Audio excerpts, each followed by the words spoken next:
back to our Unclenched podcast. Today we'll be speaking to another neuromuscular dentist. Her name is Dr. Pam Marzban. Before we bring her on, though, I need to get caught up with my girl, Alex. What's new with you?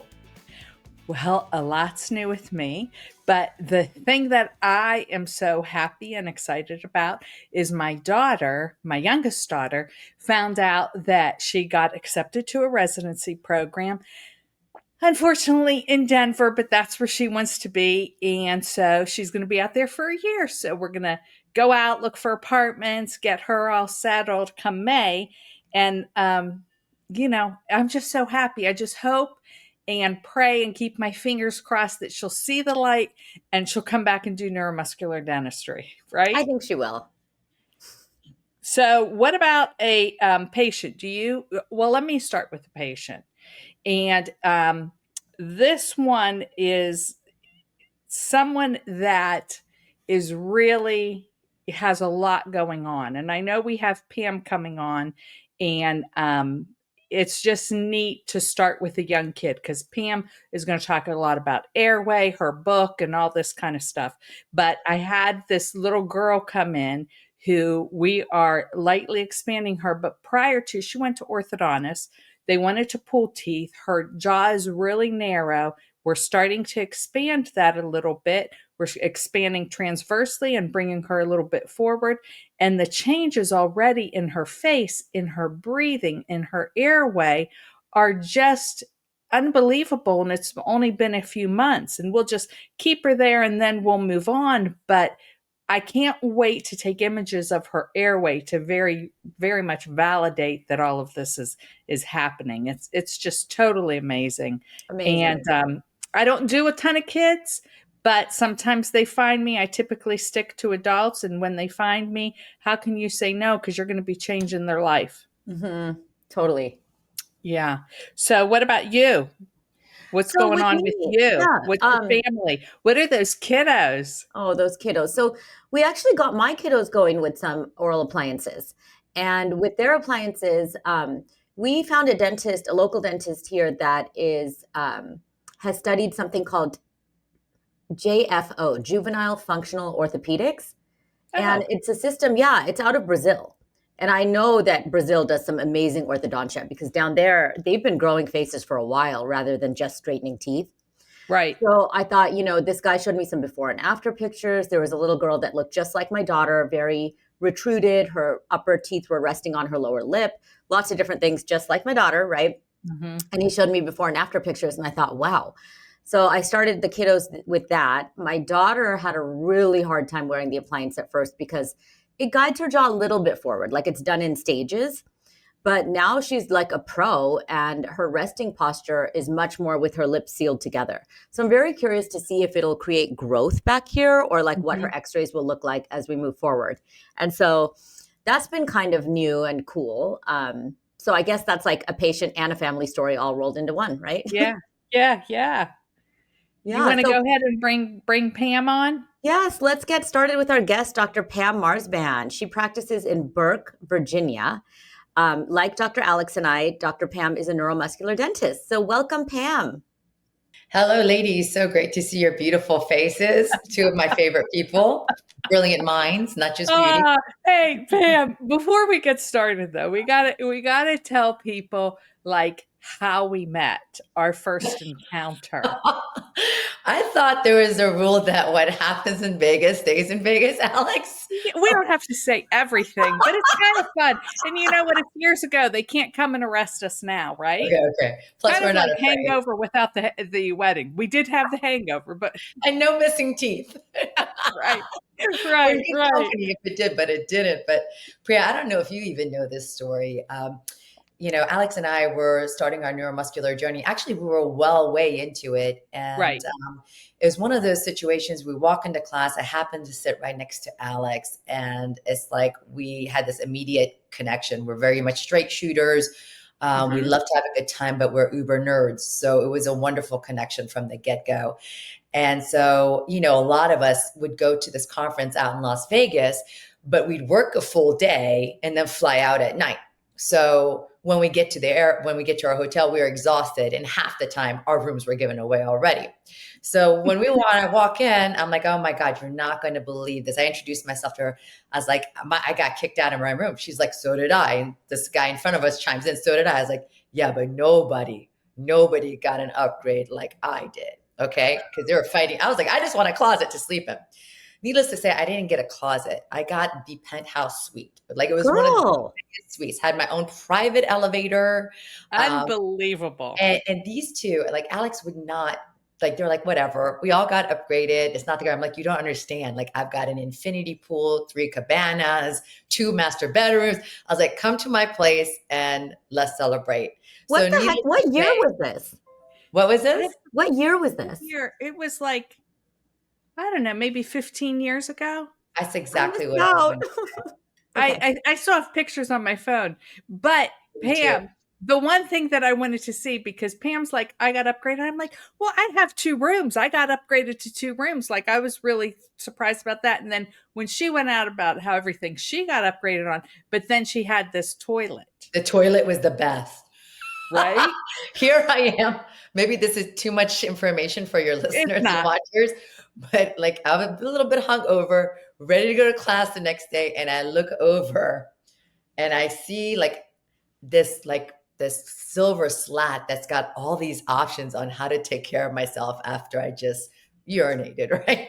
I'm like, you could blow dry it. You can rinse it. This is stream. I mean, I just sat there and when you walk in, the toilet seat goes and it's already preheated for your little tush. This is a Japanese toilet. It was incredible. I think it is. Yeah. It was incredible though. Yeah. So go on. So we go to class. So anyway, we go to class and I told them about, so it was me, Alex, and another friend of ours named Ryan. We all celebrated. We went back to my room, played pool on my pool table, busted into like the refrigerator that was fully stocked full of alcohol. So we drank and we played pool and hung out at my pool. Fast forward the next day, I've got to get out and I'm really upset to lose this room. So the 3 of us, now we're the 3 musketeers. We, plan and plot to somehow try to get back to that room, right? Even though I was already kicked out of it. Needless to say, we never got back in, but we did break into a libertarian party. Yeah. So the libertarian party. Yeah. So the libertarian who was running, was he running for governor? It was, if you go back in the day to Survivor and Rupert that wore the tie-dye in Survivor. It's probably, you weren't even born, Priya. I don't know if you remember. I don't know what we're talking about yet, but he was having a party and I was gambling and I told Ryan, and Ryan had a buddy that came to town from somewhere in Arizona, and Pam, I'm like, go up to the room, see if the elevator works and try to get in the room again. So they go up and then they call me down and they're like, come on up. There's a party in our old room. So we go up and we stayed there almost all night again. Yes, we did. We stayed till the very end of the party. Yes, we did. So fun. Ryan got into the pool. Yeah, it was funny. It was funny. I was going to see if I could pull up the photos. We have photos with Rupert too from that night. But anyway, I know I have those too. It is so funny. It's funny. Our love of fun and again learning more, our passion for so all that was the connection of us. And then years later we met Miss Priya at ICMO. That was really fun because I went to ICMO for the first time what was it, like 2 years ago? And I had like stars in my eyes because I had been watching you guys, like low-key stalking you guys on social media for a while. And my mentor had told me your guys' names. Like he was in ICMO, but he was really low-key. So I think he just kind of knew who everyone was, but like kind of just kept to himself. But I was like, oh, I want to know everyone. I want to go. But my kids were so little, I couldn't attend the conferences for so long. So I showed up to the Calgary one, just so excited. And I still remember like I met Pam. I think I met Pam first, and it was in the morning, and I was like, I had just worked out and I was like, I'm going to go get ready and look all fabulous. And then of course I run into you like right after I'm gross and sweaty and like no makeup on. And I was like, but I'm still so excited to meet you. And don't look at me, I look gross. I'm like, Priya. Oh, We all look gross. oh, I In the looked awful. morning. But I was just so excited to like meet you guys. And then I met Dr. Alex shortly after, and I was just like, this is so fun. Like finally a meeting of the minds. And like, it's so hard. I've never like really hung out with a lot of dentists because what I do is so different than general dentistry. So I was like, I felt like I found my people basically. So Yeah. I like found you guys, and I was just it was like the best conference. We had so much fun. So Yeah, it was It great. is. it was really fun. So Pam, tell me about how your practice has evolved. Like once you got interested in neuromuscular and like what you're doing now. So a little different than your background, Priya, because I came out as a gen dent. General dentistry is something that I love doing and really get into the cosmetics of it. But I think within the first year of practicing, I'm in the DC area, right? So Burke is 15 minutes outside DC. I'm like, why am I banging out all these night guards? Because again, in dental school, we don't know how to treat TMD. They don't teach us that. Right. They're like, make a night guard. And here I am just making night guard after night guard and looking at all these ground down teeth. And then I had, if it was a cosmetic case, I was building them to their own bite, like whatever their bite is. Then I had this one patient of mine, Gary, who had 4 millimeter central incisors. And to your listeners, that's about a third of your front tooth. He had ground his teeth down so severely. And the grinding pattern was weird. It was in the front and not even on the back molars. So I'm like, I don't understand what's going on here. And he asked me, he's like, Pam, my dog has better teeth than I do. Can you do some, my Cocker Spaniel, he said, has better teeth than I do. Can you Aw. please, fix my smile? And I was like, Gary, at that time I was married still. And I was like, Gary, I'm married. And if I touch your teeth, I'm going to marry you. And I don't want to marry a second person here because nothing I do is going to last. So, being on the East Coast, we're trained in something called CR. And to your listeners, it's like they've heard this through your podcast. There are different philosophies on how to rehabilitate the bite. So, with East Coast trained, we're taught to push the lower jaw up and back into the base of the skull, because that's a stop. It's a stopping point. And that always seemed very painful to my patients when we were practicing that in dental school. And I never really bought into it at all. And then I come across this term neuromuscular, and I'm like, that just sounds cool. I don't even know what it really means and how it pertains to dentistry. But I was like, you know what? I'm going to go see what this is about because my patients, they need help. And I'm not sure how to help them with this other than night guards, which half the time they worked and half the time they didn't, actually less than half the time. So that's what started my curiosity for neuromuscular dentistry. And when I started learning about how things go wrong at such a young age, what happens that causes joint depression or compression? What happens that causes the mandible to be retruded or set back, which really is a big issue causing TMJ issues, right? And it made so much sense to me. So I started following that curriculum, and that was over 20 years ago, and I've never gone back. It was a big leap of faith. And I don't know if you girls can relate to this. Sure. That like the patients when, the ones that have been in chronic pain and, we're like the seventh or eighth doctor they've seen, and they think that they're crazy and they have a tumor that's undiagnosed. But for me in the beginning, I was like, oh my God, I know I have science to prove it, but is making this appliance that's just essentially going to give them balance, will it actually, get them out of pain? Because that's a big hope and promise to give somebody in a dark place, right? And then years later, just seeing the success after success after success, I couldn't imagine doing anything else. Like it's just our job is like flat out the coolest job on the planet. I think so. I know. It's kind of like you can't unring a bell, once Yeah. you see it or you hear it, like you can't undo it. And it's hard. And sometimes you hurt patients in the way that you say, okay, this is the way I practice. And if they don't want to look at it that way, you got to fire him and you've got to say, okay, go to a general dentist because our philosophies don't come together. And that was the hard part for the transition for me. And, because you get attached after all these years, then 13 years into practice, 14 years into practice, you suddenly have an epiphany and you see something in a different light and you're helping people, you can't just go back to one tooth dentistry. You got to look at the whole picture. Right. Yeah. Absolutely. So, Pam, let's talk about your book now, Craniofacial Development from Infancy to Adulthood. What ever possessed you to write a book? Because I can't ever imagine having that want to sit and write a book. I Like, Do you don't. have it to hold up right now? I do. I actually do. Oh, It good. sits on my desk right here. That's what it looks Yay! like.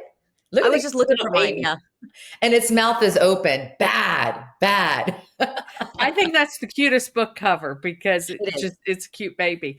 But Thank so you. what happened? Bring us around, like what possessed you, how you wanted to do this, because I remember correctly back in the day, I'm like, Pam, you need to do ortho. You need to do, and you're like, I'm not going to do that. I have a brother that does ortho, and I'm like, and now Pam's doing ortho I still and don't want all of to do that ortho. I too. just have to do it. Yeah, right. Because it'll be done right if we do it ourselves. I love it. No disrespect to my brother, he's fantastic, but his Yeah. approach is just different than ours, Right. right? Right. It's a different Right. business model, different goal set. Right. But with regards to the book, I want you guys to know. I mean, you've seen it. It's a quick read. It's a 30-minute read, Sure. and because, like you were saying, our practices are very different than the traditional orthodontic practice or general dental office. So a lot of times the patients that come in here, whether it's a parent of a child or the adult themselves, this is the first time they're hearing this stuff. And they're like, and they've seen all these other doctors. And it's like, how come no one else is talking about this? Mhm. So I had created some, things to distribute to my patients, like via pamphlets of sort. And then I was like, you know what? I'm just going to pull all that information and put it in a book. And I Mhm. hope this year, my goal is to actually do a second edition of it because I did want it to be a quick read.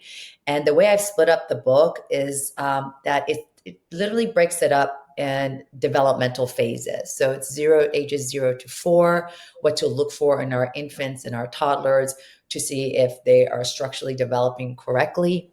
And then from the ages of 4 to 7, from 7 to 9, and 9 and up. And it's very intentional. Those ages are very intentional. Mhm. So like if like let's say a parent comes in and they just have a 7-year-old, they don't have to go back and read about infancy unless they really want to understand the whole flow of craniofacial development. But I was hoping it would, it's again, I say it, it's not supposed to be like a clinical book. It's supposed to, shed light to how the face is developed and what goes wrong and how we can start intervening and negating a deleterious, formation of the craniofacial development, like try to start shifting it on the right trajectory again. So the Mhm. book is a super easy read. It's got lots of pictures in it so people can understand what we're looking at and what to look for in their own kids. And it's funny because as people read it, like the layman, it makes complete sense to them. They're like, "Oh my God, yeah, this is so easy. Yeah, why isn't my pediatrician Right. looking at this? Why did the ENT not talk about this? Why Sure. why are we waiting till 7 years old for an ortho eval? So that's the point of the book. So, speaking about the pediatricians, did you distribute any of those books to pediatricians? Like, Uh, I am trying to. So again, now functioning more like a specialty practice, like both of right. yours. I do go into different pediatric offices and ENT offices, and I'm at the mercy of whoever the receptionists are. I Like know. if you say the Right. word malfunctional therapist, I think they have a mini stroke. They're like, Mhm.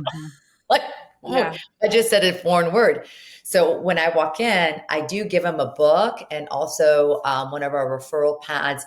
And also, like, if it's children, what to look for kids. It's like a really nice little diagrammatic of, like stuffy noses, mouth breathing, venous pulling, all the things like in Mhm. drawings.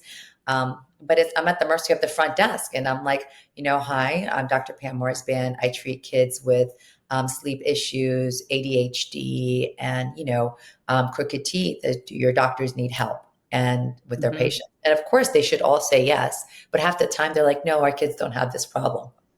Oh, I know. Is that not the thing? That's not, I don't understand. They must not look at their kids. I think they don't know what they don't know, right? Yeah, true.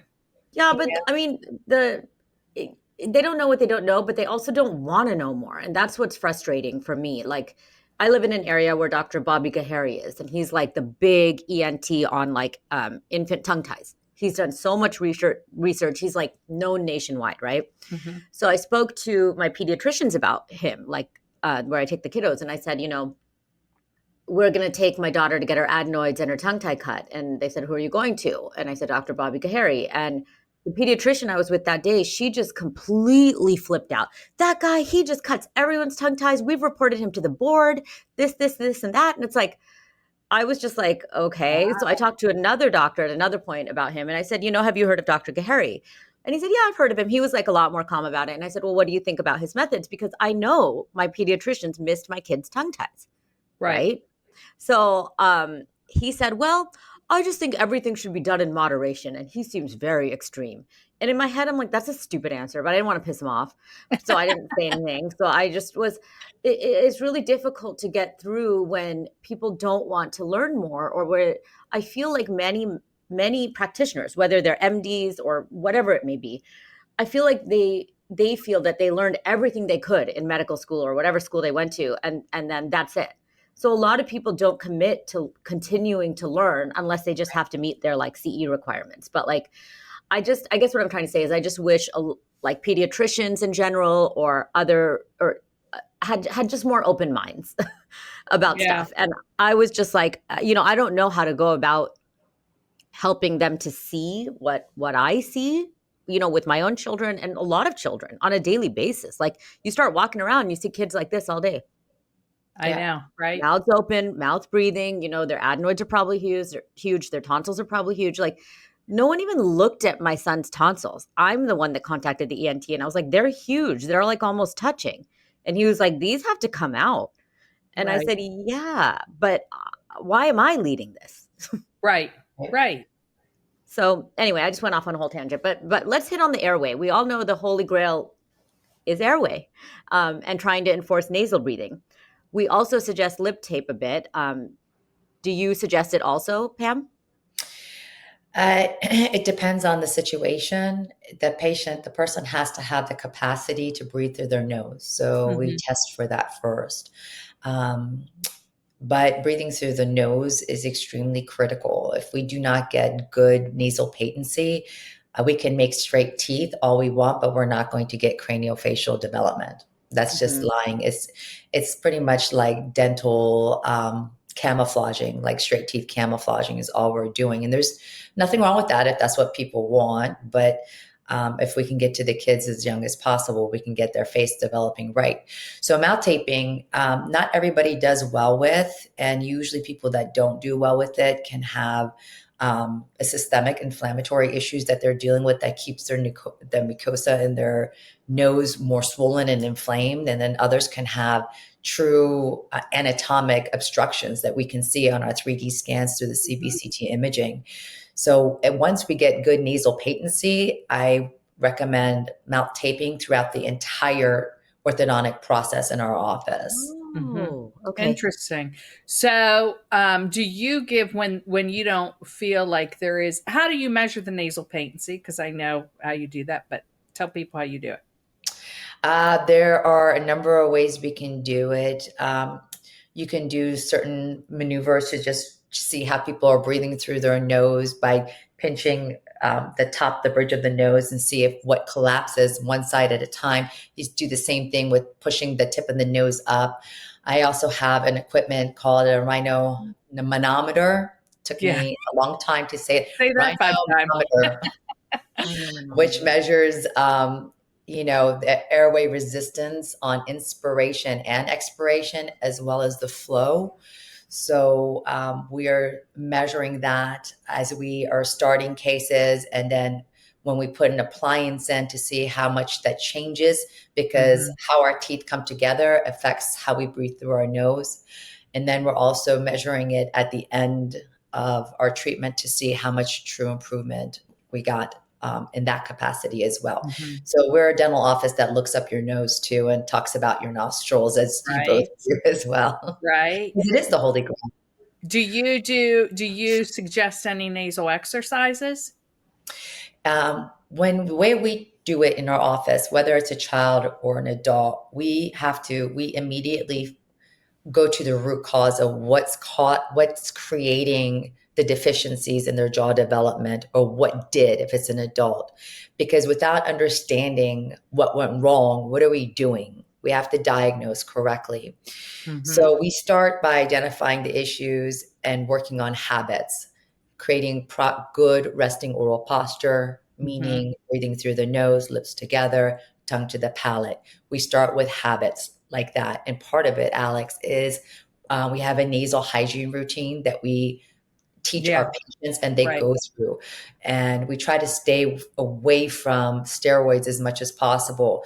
Like, let's say, what they say, 1 in 4, one of your previous guests, Dr. Shaw, I think he says 1 in 4 people are affected with environmental allergies, right? So we do recommend allergy testing, and we do use Winley or local people if they want to stick with their own doctors.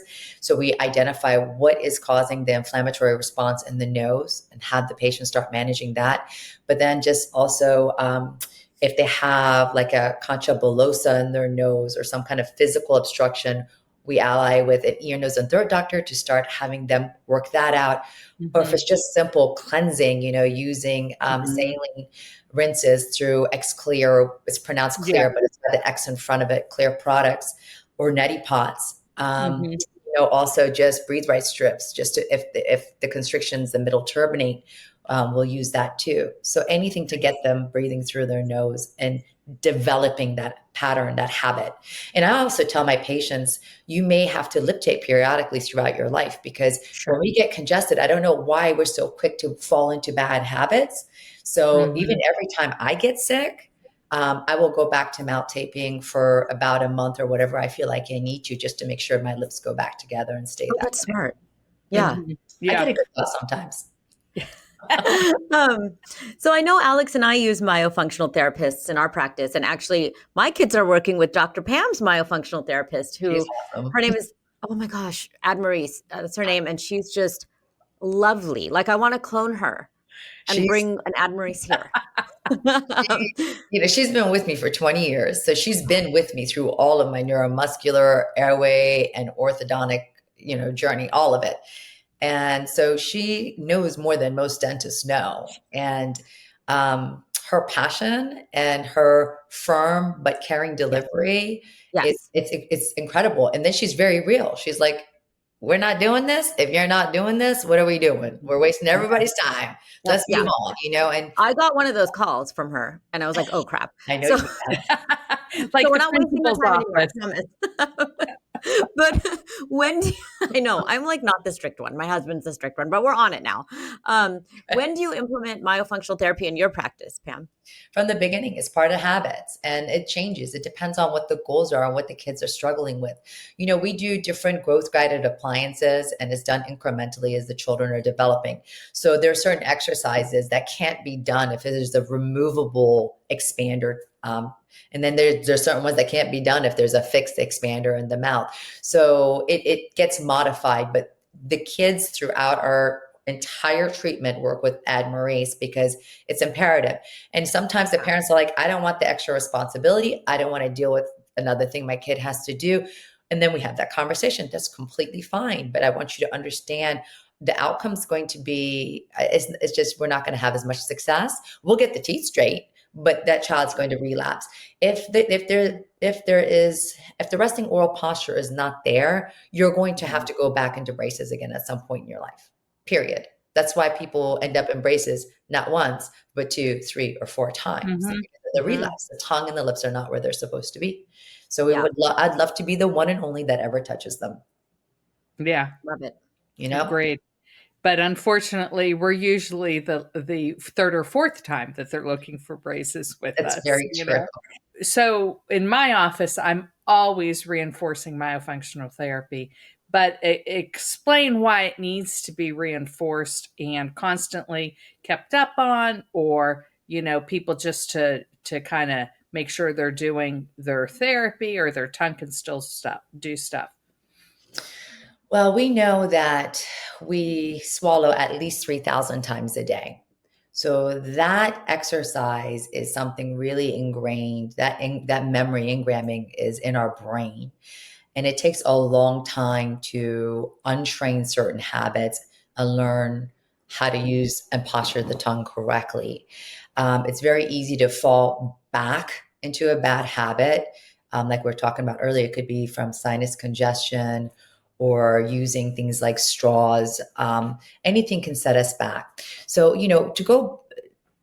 let me explain this a little better. We keep saying Airway is the grail, the holy grail, right? Priya, we started the conversation that way.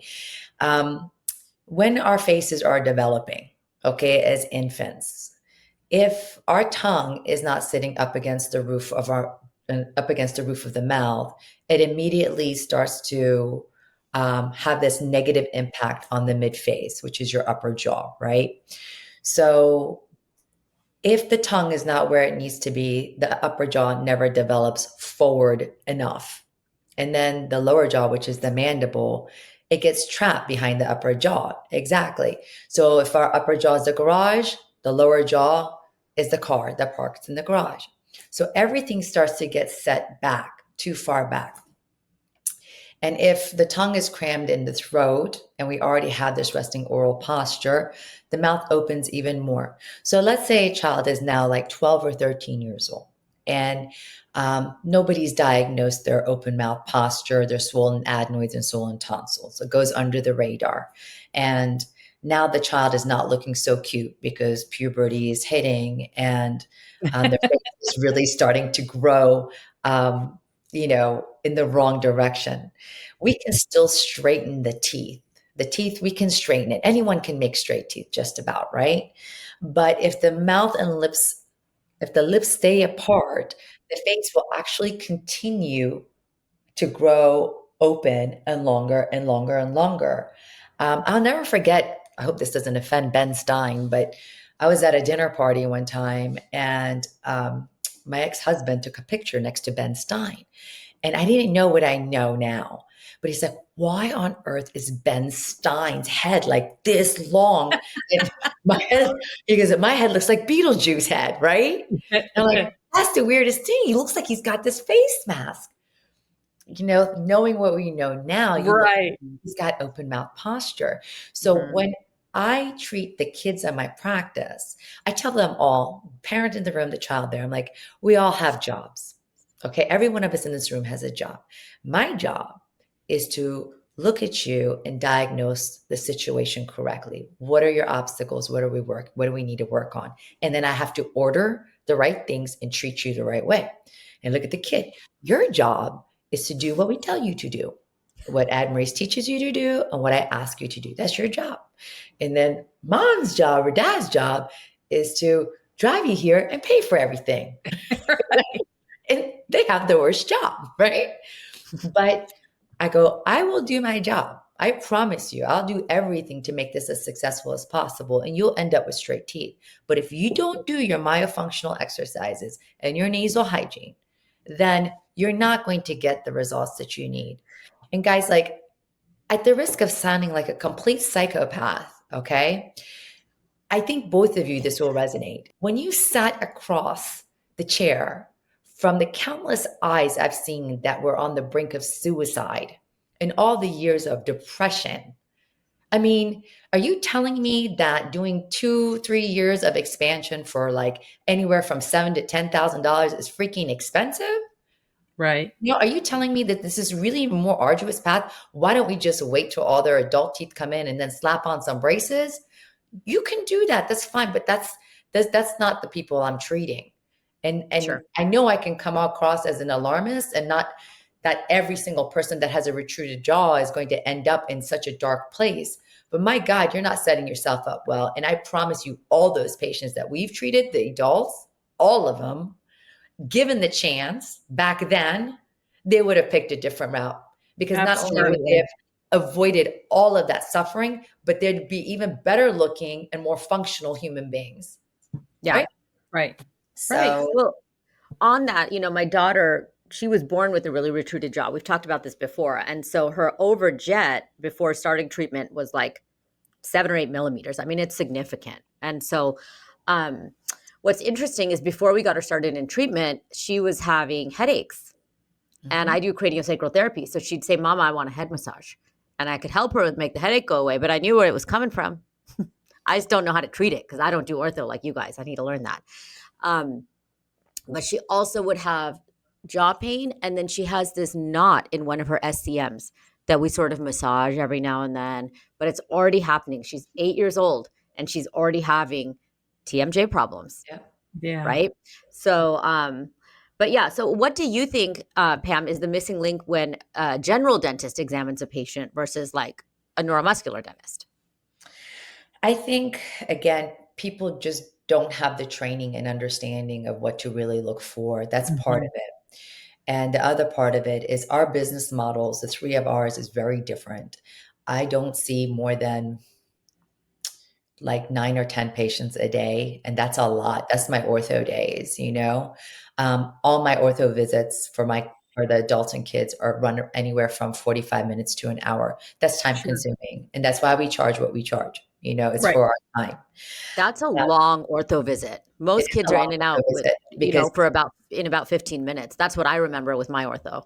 Wow. Priya, I That's need great. to go back every single time, go back and remember why I'm treating that person.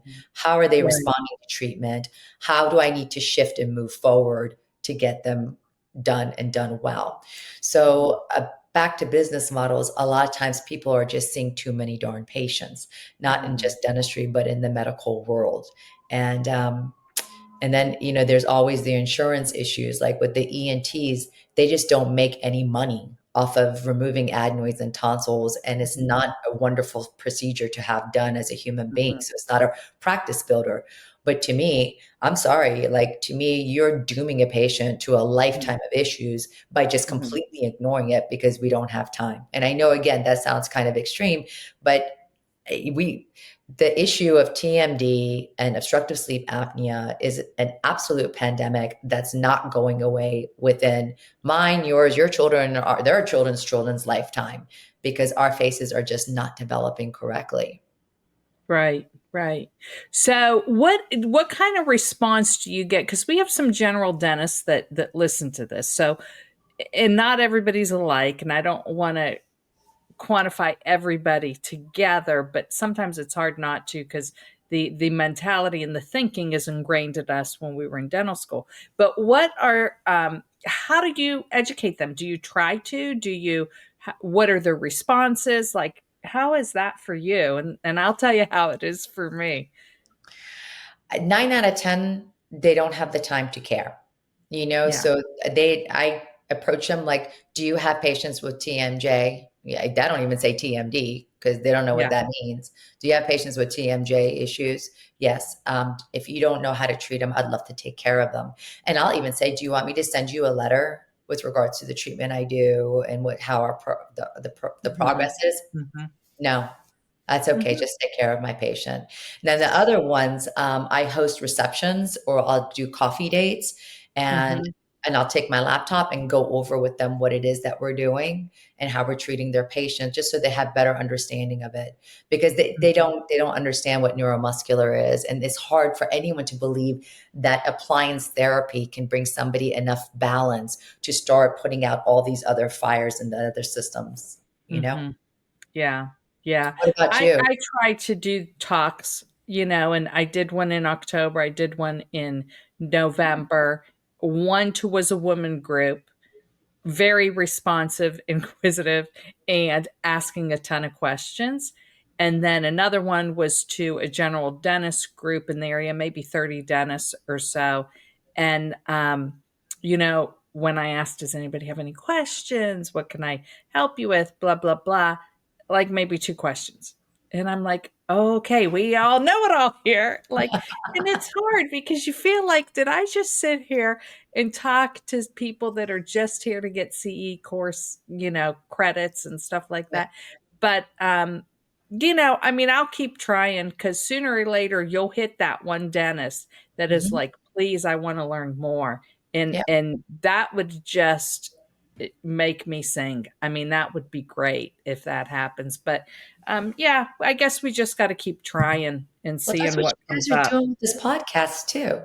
You know, Yeah, and your podcast with Mac. This is you why know? it's not monetized. We don't need to Right. do this on our time off, but No. this is important to all of us, right? Mhm. Right. People Right. suffer. It's super important.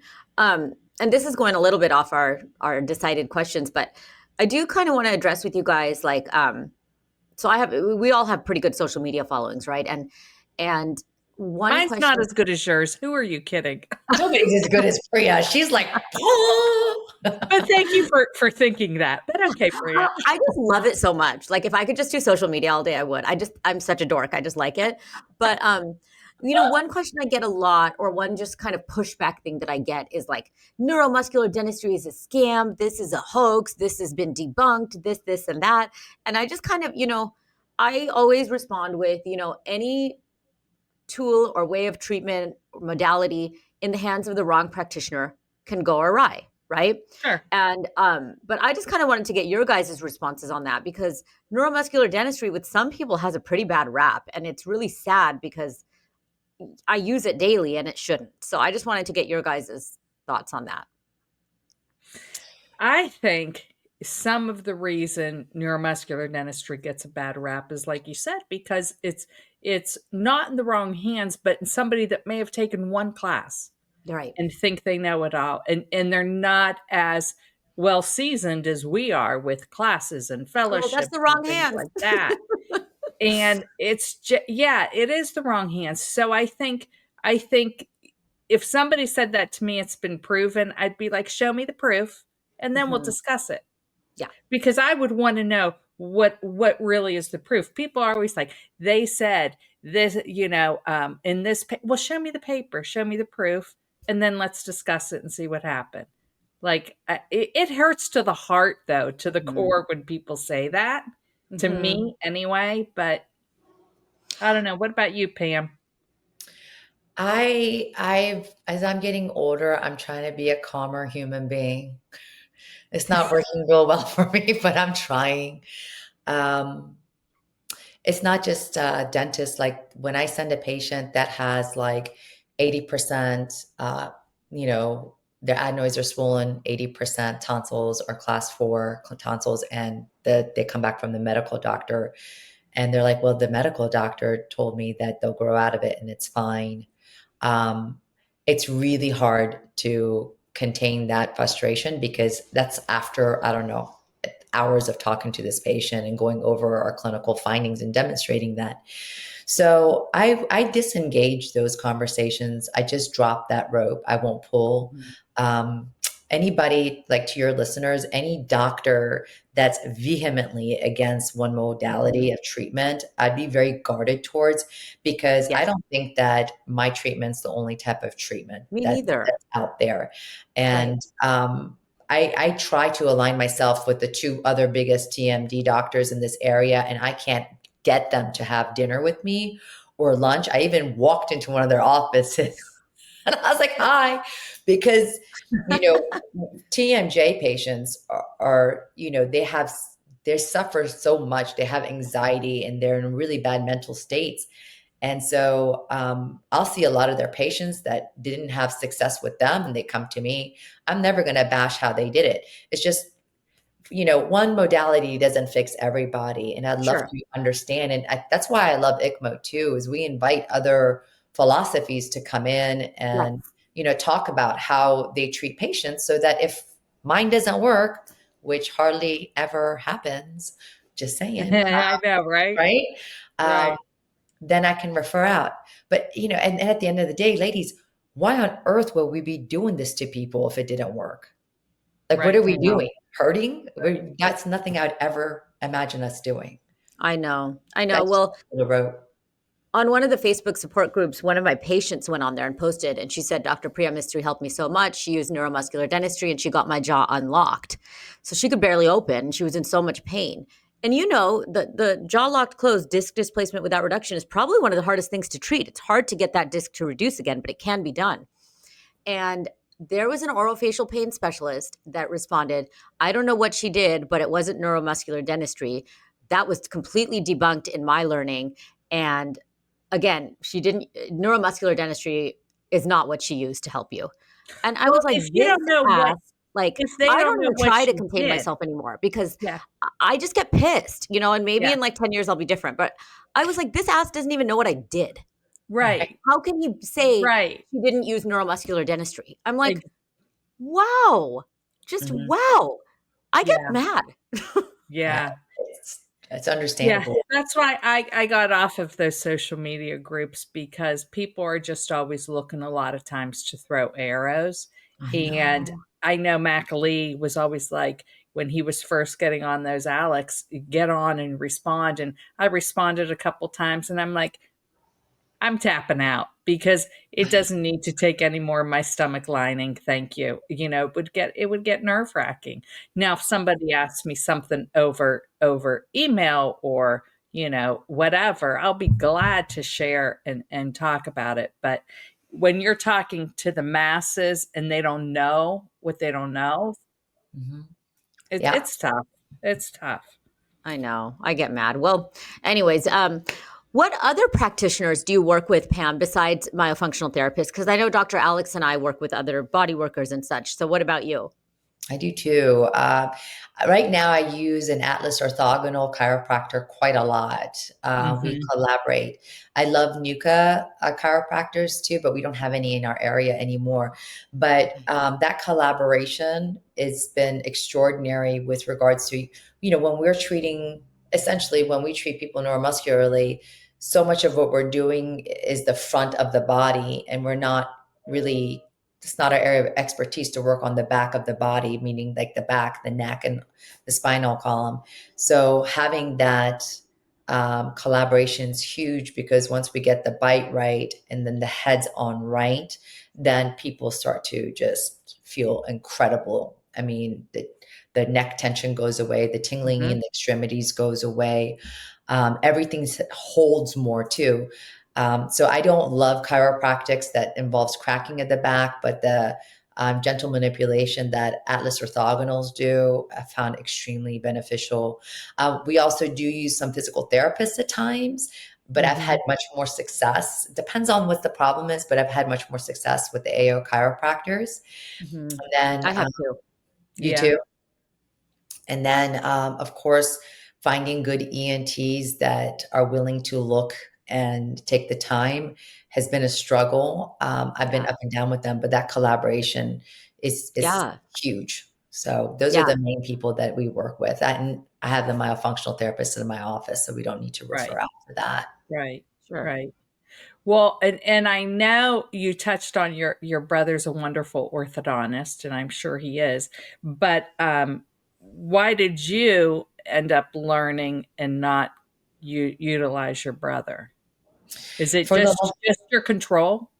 Yeah, that's kind of what it comes down to. It my level of psychosis, maybe.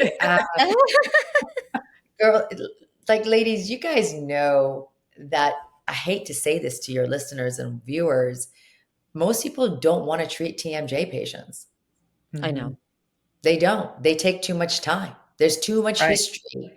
And it's so much more productive to just bang out patients. Right. Um, I'm not saying that's exactly what Bobby does. He was the orthodontist that handled all of our TMD patients in this area.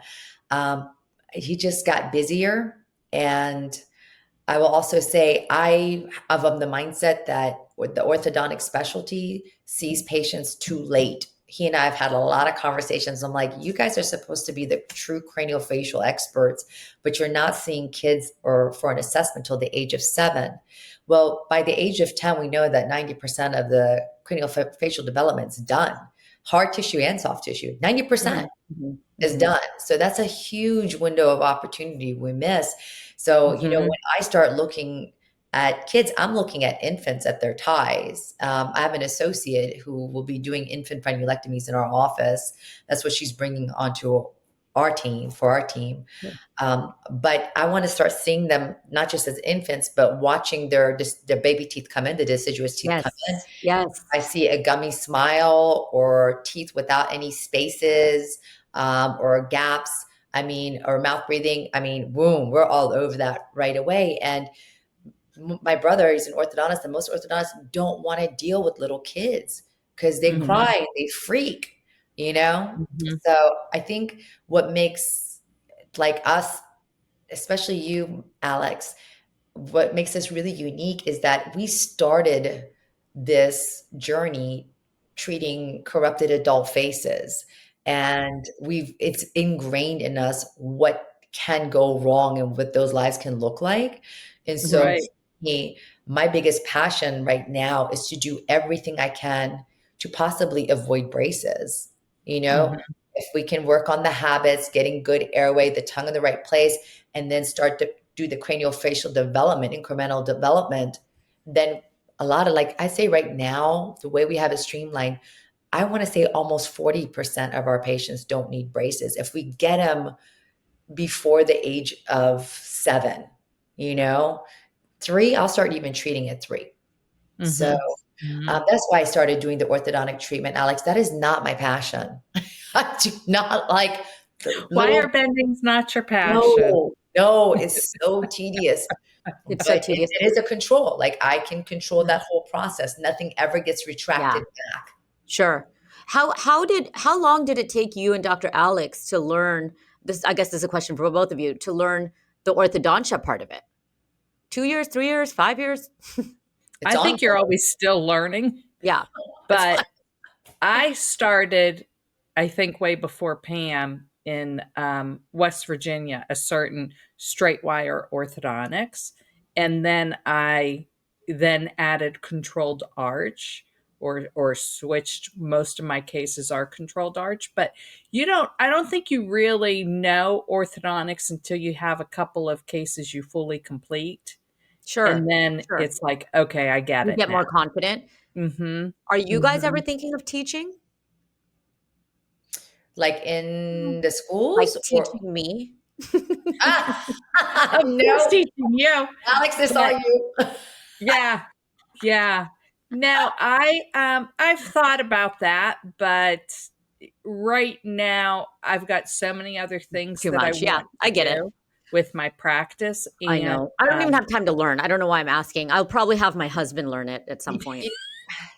I Before think you should. COVID, before COVID, I was actually going back to my alma mater and I taught there for 7 years and I absolutely loved it. And then COVID happened and I keep telling the director I'll come back. I just haven't had time with working on the business and getting Hmm. a strong team again after the workforce changed. Hmm. And, I was presenting and speaking through our country and parts of Canada for quite a bit. And and I miss that.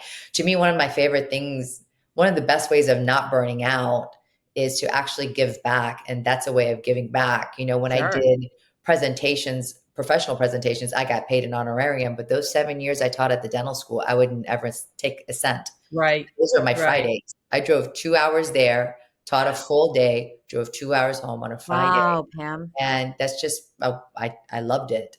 So I will Sweet. go back to it in due time. Sure. Hmm. But We're all busy. I get it. yeah, Yeah. Well, thanks for taking the time with us. We do have a few questions from listeners that could we get your response also, Pam? sure thing.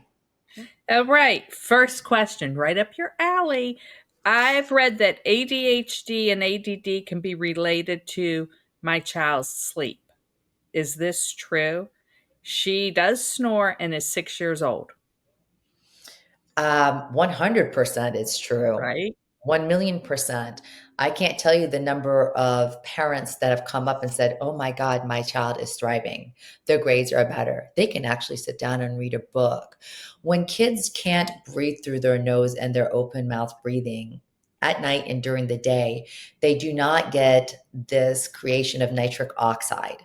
Nitric Mhm. oxide is created in the perinasal sinuses in the endothelium, essentially. So when we inspire, when we take in air, we get this nitric oxide being created that goes through, that gets intake with the rest of the air and into our lungs and through our body.